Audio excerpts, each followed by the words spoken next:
So in Handbrake, the default media player that is set whenever you go ahead and preview out a file is a VLC media player. But if you want to go ahead and change that out, let's say for example to something else, then you can go around over here onto the tools menu and then you can go to preference.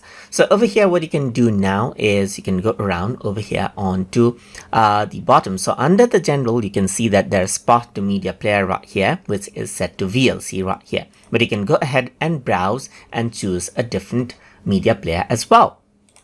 So over here, you can navigate to the folder where you have the other media player of your choice, and you can simply go ahead and open it out. And that now will become the path to the default media player. So it says this path is used for the video preview feature only. So if you were to go ahead and preview a video, so let's just go ahead and quickly go ahead and render out a video right here. So I'm just going to go for from 3 seconds to 5 seconds right here. So if I were to go ahead and preview it and encode out the preview right here, just like this, then what happens is that after encode, it will open up the Media Player Classic.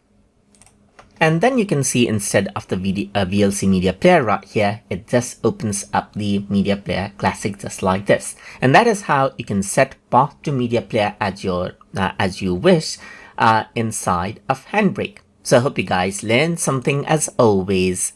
And as always, please like, comment, share, and subscribe.